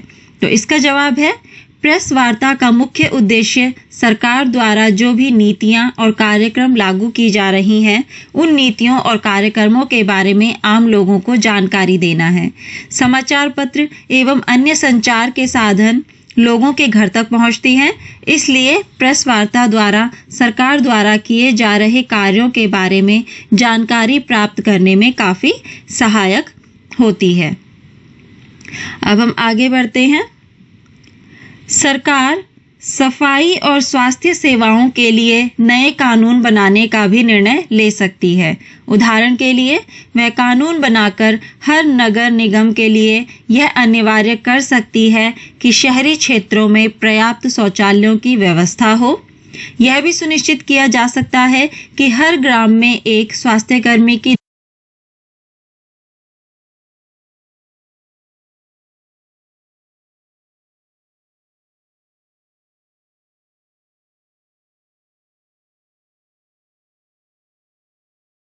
नियुक्ति हो। किसी विषय पर कानून बनाने का यह कार्य प्रत्येक राज्य की विधानसभा द्वारा किया जाता है। इसके पश्चात विभिन्न शासकीय विभाग इन कानूनों का क्रियान्वयन करते हैं। पूरे देश के लिए कानून संसद में बनाए जाते हैं। संसद के बारे में आप अगले वर्ष पढ़ेंगे। अब देखो, इन्होंने यहाँ पे बताया है कि सरकार के पास एक अधिकार होता है और वो अधिकार ये है कि वो अपने लोगों के लिए, अपने देश के लिए सफाई और स्वास्थ्य सेवाओं के लिए नए कानून बना सकती है। अगर वो नया कानून लोगों के हित के लिए है या समाज के हित के लिए है तो वो नया कानून बना सकती है। जैसे कि इन्होंने यहाँ पे कहा है कि हर नगर निगम के लिए यह अनिवार्य है कि शहरी क्षेत्रों में पर्याप्त शौचालयों की व्यवस्था हो। अगर मान लीजिए पर्याप्त शौचालय होंगे तो लोगों को बाहर शौचालय के लिए नहीं जाना पड़ेगा, क्योंकि अगर वो बाहर जाते हैं तो उससे गंदगी भी होगी और बीमारी भी फैलेगी। उसके बाद यह भी सुनिश्चित किया जा सकता है कि हर गांव में एक स्वास्थ्य कर्मी की नियुक्ति हो, यानी कि अगर कोई छोटी मोटी बीमारी हो तो अगर गांव में एक स्वास्थ्य कर्मी होता है तो वो उनकी देखरेख कर पाएगा। इसके बाद किसी विषय पर कानून बनाने का यह कार्य प्रत्येक राज्य की विधानसभा द्वारा किया जाता है, यानी कि ये जो कानून बनाए जाते हैं, इस कानून बनाने का कार्य जो है वो विधानसभा द्वारा किया जाता है। इसके पश्चात विभिन्न शासकीय विभाग इन कानूनों का क्रियान्वयन करते हैं, यानी कि जब यह कानून बन जाता है तो जो भी विभिन्न शासकीय विभाग हैं इन कानूनों को वो लागू करते हैं। पूरे देश के लिए कानून संसद में बनाए जाते हैं। अब हमारे देश में जितने भी कानून बनते हैं, जो भी नियम बनते हैं, वो संसद द्वारा बनाए जाते हैं, जो कि आप अगले वर्ष पढ़ेंगे। लोकतंत्र में विधायकों यानी कि एमएलए के रूप में जनता अपने प्रतिनिधि चुनती है और इस तरह शासन मुख्यतः जनता का ही होता है।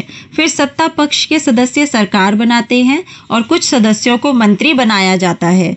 यह मंत्री सरकार के विभिन्न विभागों के प्रभारी होते हैं। जैसे ऊपर दिए गए उदाहरण में स्वास्थ्य विभाग, इन विभागों द्वारा जो भी कार्य किया जाता है उसे विधायिका द्वारा अनुमोदित या स्वीकृत कराया जाता है। अब इन्होंने यहाँ पे कहा है कि लोकतंत्र में जो भी विधायक के रूप में जनता अपने प्रतिनिधि को चुनती है और इस तरह शासन जो है वो मुख्यतः जनता का ही होता है, क्योंकि देखो वो जनता ने उस विधायक को चुना है। अब वो जो विधायक है वो वही कार्य करेगा जो कि उस जनता के हित के लिए होगा। तो एक तरीके से यह कहा जा सकता है कि जो शासन है वो जनता का ही हो रहा है। फिर सत्ता पक्ष के सदस्य जो है वो सरकार बनाते हैं और कुछ सदस्यों को मंत्री बना दिया जाता है। अब ये मंत्री जो होते हैं वो सरकार के विभिन्न विभागों के प्रभारी होते हैं। जैसे ऊपर दिए गए उदाहरण में था स्वास्थ्य विभाग। इन विभागों द्वारा जो भी कार्य किया जाता है उसे विधायिका द्वारा अनुमोदित या स्वीकृत कराया जाता है। अब यहाँ पर एक ये फोटो दिखाई गई है और इसके ऊपर लिखा है, लोकतंत्र में लोग अपना मत व्यक्त करने और सरकार का विरोध करने के लिए सभाएं आयोजित करते हैं। तो देखो आपने भी देखा होगा कि कई बार सरकार जब कोई नियम या कानून की घोषणा करती है, लोग अगर उसके पक्ष में होते हैं तो वो अपना मत व्यक्त करते हैं, और अगर उसके विरोध में होते हैं तो वो इस तरह की सभाएं आयोजित करते हैं। जैसे कि यहाँ पर ये एक सभा की फोटो दिखाई गई है।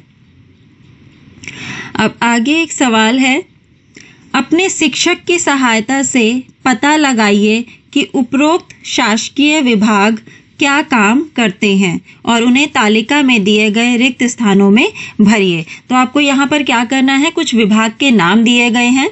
अब वो विभाग क्या कार्य करते हैं उसको आप अपने शिक्षक से भी पूछ सकते हैं या अपने घर में अपने बड़े भाई बहनों से भी पूछ सकते हैं, और फिर इस तालिका को भरेंगे। तो जिसमें कि मैं इसमें आपकी मदद कर देती हूँ। तो सबसे पहले दिया गया है विभाग का नाम स्कूल शिक्षा विभाग। तो उनके कार्यों के उदाहरण है, स्कूल शिक्षा विभाग प्राथमिक शिक्षा, माध्यमिक शिक्षा एवं अन्य विद्यालय शिक्षा के विकास पर महत्वपूर्ण भूमिका निभाता है तथा इस पर निगरानी रखता है। यानी कि जो भी आपकी शिक्षा का कार्य होता है वो स्कूल शिक्षा विभाग द्वारा किया जाता है। अब है लोक निर्माण विभाग।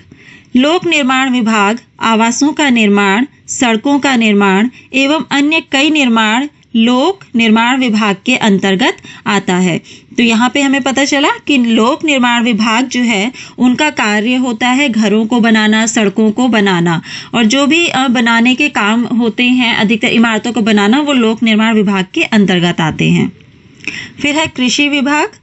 कृषि विभाग के अंतर्गत कृषि का विकास एवं रासायनिक खाद की आपूर्ति से संबंधित कार्य होते हैं। अब कृषि तो देखो आप लोगों को सभी को पता ही है कि कृषि होता क्या है। तो वही है कि जो भी खेती से जुड़ी हुई समस्याएं होती हैं या फिर कार्य होते हैं वो कृषि विभाग के अंतर्गत आते हैं। अब हम आगे बढ़ते हैं। वॉलपेपर की परियोजना। वॉलपेपर एक मजेदार गतिविधि है जिसके माध्यम से रुचि के किसी विषय पर शोध किया जा सकता है। यहाँ जो तस्वीरें गई हैं वह कक्षा में वॉलपेपर बनाने के विभिन्न पहलुओं को प्रस्तुत करती हैं। अब देखो आपके स्कूल में अगर कोई नोटिस बोर्ड होता है तो आपने देखा होगा उस नोटिस बोर्ड पर बहुत सारी तस्वीरें लगाई जाती हैं। जो भी स्कूल में कार्य होते हैं, प्रोग्राम होते हैं, अगर कोई अभियान आपका स्कूल चलाता है तो उसकी फोटो उसमें लगाई जाती है।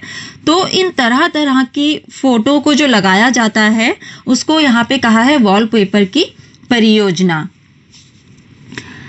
शिक्षिका चुने गए विषय का पूरी कक्षा को परिचय देती है और संक्षिप्त चर्चा करके कक्षा को कुछ समूहों में बांट देती है। समूह उस मुद्दे पर चर्चा करता है और तय करता है कि वॉलपेपर में क्या क्या रखना चाहेगा। इसके बाद बच्चे अपने आप या दो की जोड़ी में इकट्ठी की गई सामग्री को पढ़ते हैं और अपने अनुभवों और विचारों को लिखते हैं। इसके लिए वह कविताओं, कहानियों, साक्षात्कारों, विवरणों आदि की रचना कर सकते हैं। अब देखो यहाँ पे इन्होंने कहा है कि जो भी अध्यापिका या शिक्षिका होती है वो किसी चुने हुए विषय को क्या करती है, पूरी कक्षा को बता देती है, और उसको वो क्या करती है, थोड़ा सा संक्षिप्त रूप में, थोड़ा छोटे रूप में पूरी क्लास को बता देती है, पूरी कक्षा को बता देती है। फिर कक्षा जो है वो समूहों में बढ़ जाती है और फिर उस मुद्दे पर चर्चा करती है, और मुद्दे पर चर्चा करने के बाद वो तय करती है कि उनको क्या क्या अपने वॉलपेपर पर दिखाना है या फिर रखना है। अब बच्चे क्या करते हैं, या तो वो अलग अलग इन सब कार्यों को करते हैं या फिर वो दो के जोड़ी में इकट्ठे होकर फिर सामग्री जो भी उन्हें दिया गया होता है विषय, उसको लेकर वो सामग्री को पढ़ते हैं और अपने अनुभवों को, अपने विचारों को, अपनी सोच को लिखते हैं। इसके लिए वो अपने शब्दों में किसी भी तरह से अपने शब्दों का प्रयोग कर सकते हैं, जैसे कि वो कविता भी लिख सकते हैं, कहानियां भी लिख सकते हैं, साक्षात्कार, विवरण, यानी कि किसी भी चीज को वो किसी भी तरह से प्रस्तुत कर उसकी रचना कर सकते हैं। जो भी सामग्री चुनी गई, बनाई गई या लिखी गई उसे समूह के लोग मिलकर देख लेते हैं। वह एक दूसरे के लिखे हुए को पढ़ते हैं और अपने सुझाव देते हैं। वह मिलकर यह तय करते हैं कि वॉलपेपर में क्या क्या जाएगा और फिर उसका लेआउट बनाते हैं। अब देखो सभी बच्चों ने क्या करा होता है, अपने अपने हिसाब से, अपने सोच और अपने विचार के हिसाब से वो अपनी अपनी सामग्री तय कर लेते हैं। उसके बाद सभी लोग मिलकर जो है तय करते हैं कि किसका सुझाव जो है वो दिखाया जाएगा और किसको वॉलपेपर में फिर लगाया जाएगा, और फिर उसको लेकर जो है एक लेआउट बनाते हैं। जैसे कि यहाँ पर देखो दिख रहा है, कुछ बच्चे हैं जो कि विचार विमर्श करके ये वॉलपेपर बनाने की तैयारी कर रहे हैं। इसके बाद प्रत्येक समूह अपना वॉलपेपर पूरी कक्षा के सामने प्रस्तुत करता है। यह महत्वपूर्ण है कि समूह के एक से अधिक सदस्य को प्रस्तुत करने को कहा जाए और सभी समूहों को अपना काम बताने के लिए बराबर का समय मिले। जब सभी समूह अपना प्रस्तुतिकरण कर लें तो समीक्षा के लिए ऐसे प्रश्न पूछना अच्छा रहता है। अपने आप वह और क्या क्या कर सकते थे, क्या करने में उनका काम और ज़्यादा व्यवस्थित हो जाता, लेखन और प्रस्तुतिकरण में सुधार के लिए क्या क्या किया जा सकता था।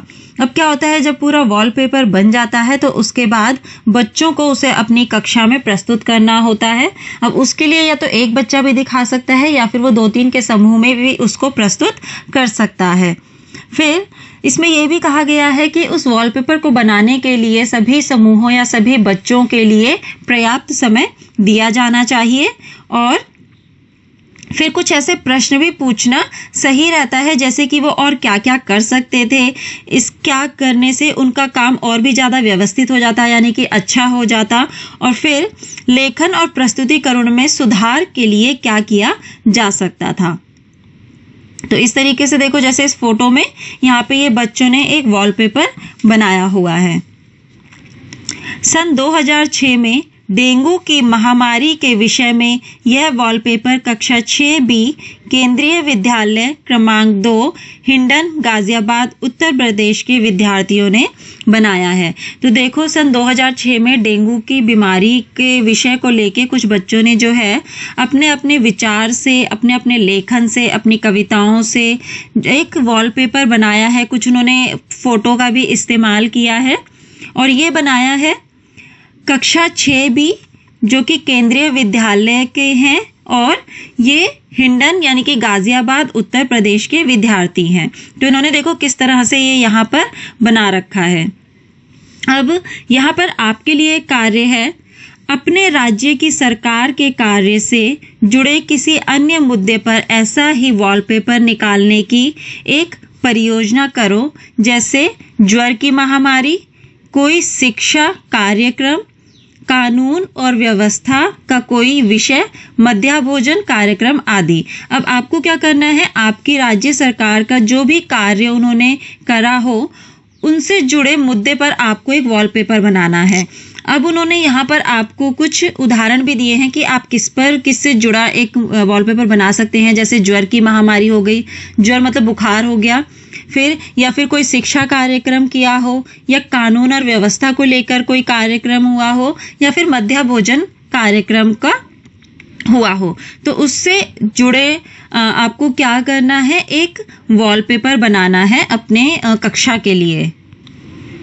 अब आपको मदद मिले इसके लिए मैंने क्या करा है, यहाँ पे आपको नीचे दो पिक्चरें दिखाई हैं, 2 फोटो दिखाई हैं, जिसमें कि मैंने मध्याह्न भोजन कार्यक्रम से जो कि जुड़ी हुई है।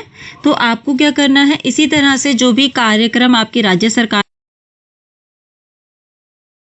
ने किया है या आपके विद्यालय में हुआ है, आपको उस मुद्दे से जुड़े हुए या तो कुछ लेख इकट्ठे करने हैं या फिर कुछ पिक्चर्स इकट्ठी करनी है, और फिर उन सबको आपको क्या करना है, एक मिलाकर उन सबको एक वॉलपेपर बनाना है। तो आप इन फोटो की भी मदद ले सकते हो, इस तरह की फोटो होनी चाहिए। अब हमारा यहाँ पे पाठ खत्म होता है और हम आगे बढ़ते हैं और हम करेंगे अभ्यास। और हमारे अभ्यास में पहला सवाल है, निर्वाचन क्षेत्र व प्रतिनिधि शब्दों का प्रयोग करते हुए स्पष्ट कीजिए कि विधायक कौन होता है और उसका चुनाव किस प्रकार होता है। तो इसका जवाब है निर्वाचन। तो आपको यहाँ पे करना क्या है, निर्वाचन और निर्वाचन क्षेत्र और प्रतिनिधि शब्द का प्रयोग करते हुए आपको बताना है कि विधायक कौन होता है और उसका चुनाव किस प्रकार होता है। तो इसका उत्तर है विधानसभा के सदस्य को विधायक यानी कि एमएलए कहा जाता है। प्रत्येक विधायक के लिए एक विधानसभा निर्वाचन क्षेत्र होता है जहां से विधायक जनता के प्रतिनिधि के रूप में चुनकर आते हैं। अब है विधायकों का चुनाव किस प्रकार होता है। तो नंबर 1, प्रत्येक विधायक के लिए एक विधानसभा निर्वाचन क्षेत्र होता है जहां से विधायक जनता के प्रतिनिधि के रूप में चुनकर आते हैं। फिर है नंबर 2, प्रत्येक निर्वाचन क्षेत्र के वयस्क नागरिक अपने गुप्त एवं सार्वभौमिक मताधिकार द्वारा एक विधानसभा के प्रतिनिधि का चुनाव करते हैं। अब है दूसरा सवाल, कुछ विधायक मंत्री कैसे बनते हैं, स्पष्ट कीजिए। तो इसका जवाब है कुछ विधायक को मंत्री मुख्यमंत्री द्वारा बनाया जाता है। मुख्यमंत्री दल के कुछ विधायकों को मंत्री पद के लिए राज्यपाल से सिफारिश करता है और राज्यपाल विधायकों को मंत्री पद की शपथ दिलाता है। इन मंत्रियों के विभागों का बंटवारा मुख्यमंत्री द्वारा किया जाता है, जैसे वित्त मंत्री, गृह मंत्री, लोक निर्माण मंत्री, शिक्षा मंत्री आदि। अब तीसरा सवाल है, मुख्यमंत्री तथा अन्य मंत्रियों द्वारा लिए गए निर्णयों पर विधानसभा में बहस क्यों होनी चाहिए। तो इसका उत्तर है मुख्यमंत्री तथा अन्य मंत्रियों द्वारा लिए गए निर्णयों पर बहस आवश्यक है क्योंकि मुख्यमंत्री, मंत्री तथा विधायक सामूहिक रूप से जनता के प्रति उत्तरदायी होते हैं। इसलिए उन्हें कोई भी निर्णय जनता के अनुकूल या उनके हित में लेना चाहिए। यह आवश्यक नहीं है कि मुख्यमंत्री तथा अन्य मंत्रियों द्वारा लिए गए निर्णय समाज के सभी वर्गों के लिए लाभकारी हो। विधानसभा में होने वाली बहस के द्वारा ही मुख्यमंत्री तथा मंत्रियों के अधिकारों के दुरुपयोग पर अंकुश लगाना संभव है। बहस के फलस्वरूप आए नवीन विचारों को अंतिम निर्णय में जोड़ा जा सकता है अथवा अनुपयुक्त तथ्यों को हटाया जा सकता है। अब है चौथा सवाल, पातालपुरम में क्या समस्या थी। निम्नलिखित के द्वारा इस विषय में क्या चर्चा या कार्य किए गए, निम्न तालिका में भरिए। तो तालिका में देखो, आम सभा, विधानसभा, प्रेस वार्ता और मुख्यमंत्री के बारे में यहाँ पर कहा गया है। तो सबसे पहले तो हमें बताना है कि पातालपुरम में समस्या क्या थी। तो पातालपुरम की समस्याएं, नंबर 1, पानी की कमी के कारण लोगों को 3 दिन में एक बार पानी की सप्लाई दी जाती थी। नंबर 2, लोग मजबूरीवश गंदा पानी पीने के लिए मजबूर थे, जिसके कारण पूरे क्षेत्र में हैजे का प्रकोप फैल गया था। नंबर 3, 10 लोगों की मृत्यु हो चुकी थी तथा जिला चिकित्सालय मरीजों से भरा हुआ था। अब इस विषय में निम्न विभागों द्वारा किए गए कार्य। तो सबसे पहला, आम सभा ने क्या किया। रैली या आम सभा के कारण सड़क बंद थी और रैली वालों ने विधायक के घर पर घेराव कर लिया था। इसके बाद है विधानसभा। विधानसभा में पानी की कम आपूर्ति, सरकारी अस्पतालों की दशा, बीमारी को रोकने में सरकार की असफलता, जिला अस्पतालों में चिकित्सा कर्मचारियों व डॉक्टरों की कमी तथा ORS के पैकेटों के वितरण आदि विषयों पर चर्चा की गई। फिर है प्रेस वार्ता। प्रेस वार्ता में स्वास्थ्य मंत्री ने सरकार द्वारा उठाए गए कदमों की जानकारी दी। अब है मुख्यमंत्री।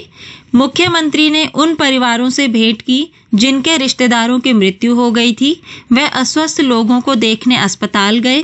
पीड़ित परिवारों के लिए मुआवजा राशि की घोषणा, सफाई तथा पानी की आपूर्ति को सुनिश्चित करने के लिए उच्च स्तरीय जांच समिति के गठन का आश्वासन दिया। अब है हमारा 5वां सवाल, विधानसभा सदस्य द्वारा विधायिका में किए गए कार्यों और शासकीय विभागों द्वारा किए गए कार्यों के बीच क्या अंतर है। तो इसका जवाब है विधानसभा के सदस्य विधायिका में कानूनों का निर्माण करते हैं तथा स्थानीय समस्याओं को विधायिका में रखते हैं। सरकार द्वारा कई महत्वपूर्ण निर्णयों को विधायिका में घोषणा की जाती है। विरोधी दल के विधानसभा के सदस्यों द्वारा सरकार की गलत नीतियों का सदन में विरोध किया जाता है। शासकीय विभाग द्वारा सरकार के निर्णयों और कानूनों को संचालित किया जाता है। अब हमारे अभ्यास में जो भी प्रश्न दिए थे उनके सभी के हमने उत्तर कर लिए हैं। अब आखिरी में हमें यहाँ पे दिया गया है शब्द संकलन, जिसमें कि कुछ शब्द दिए हैं और उनका मतलब बताया गया है। तो सबसे पहले है निर्वाचन क्षेत्र। इसका तात्पर्य एक निश्चित क्षेत्र से है जहां रहने वाले सब मतदाता अपना प्रतिनिधि चुनते हैं। उदाहरण के लिए यह कोई पंचायत का वार्ड या वह क्षेत्र हो सकता है जो विधानसभा सदस्य चुनता है। इसके बाद है बहुमत। इसका आशय ऐसी स्थिति से है जब किसी समूह के आधे से अधिक संख्या में लोग किसी निर्णय या विचार से सहमत हों। इसे साधारण बहुमत भी कहा जा सकता है। यानी कि क्या हुआ कि जब मान लीजिए किसी क्षेत्र में इन्होंने कहा है कि कोई भी चुनाव के लिए खड़ा होता है या बहुत सारे दल मिलकर चुनाव के लिए खड़े होते हैं और जिस दल को अधिकतर वोट मिलते हैं, बहुमत मिलता है, तो वही फिर दल जो है वो जीत जाता है। तो वही होता है बहुमत। अब है विरोधी पक्ष। इसका तात्पर्य उन चुने हुए प्रतिनिधियों से है जो सत्ता पक्ष के सदस्य नहीं हैं और जिनकी भूमिका सरकारी निर्णयों और कार्यों पर प्रश्न उठाने और विधानसभा में विचार के लिए नए मुद्दे उठाने की होती है। तो देखो विरोधी पक्ष कौन होते हैं? वो होते हैं जो कि आपने देख जिनको कि बहुमत नहीं मिलता है। बहुमत मिलता है तो वो बन जाती है सत्ता पक्ष, लेकिन जिनको बहुमत नहीं मिलता वो बन जाते हैं विरोधी दल। और इनका कार्य होता है विधानसभा में प्रश्न उठाना, किसी भी कार्य को लेकर अपने विचार विमर्श बताना या सुझाव बताना, या फिर कोई भी अपने नए मुद्दे उठाने का कार्य इनका होता है। अब है प्रेस वार्ता। मीडिया से संबंधित पत्रकारों का ऐसा समूह जिसे किसी विषय पर अपना पक्ष बताने और उस पर प्रश्न पूछने के लिए आमंत्रित किया गया हो। उनसे अपेक्षा की जाती है कि वह मीडिया के माध्यम से इसके बारे में बड़े जनसमूह को बताएंगे। तो प्रेस वार्ता इन्होंने बताया है कि जो भी रिपोर्टर होते हैं जो कि टीवी में समाचार चैनलों पर काम करते हैं या फिर जो अखबार में जो समाचार को छापते हैं, उन लोगों की बड़ी संख्या में जब बुलाया जाता है और फिर जो उनसे बात की जाती है तो उसको कहा जाता है प्रेस वार्ता। और फिर उनसे ये उम्मीद की जाती है कि जो भी बातचीत हुई है वो उसको बड़े समूह में सभी लोगों की जानकारी तक पहुंचाएंगे। अब हमारा यहाँ पर जो पाठ है राज्य शासन कैसे काम करता है खत्म होता है और हम लोग अब मिलेंगे हमारी अगली कक्षा में अगले पाठ के साथ।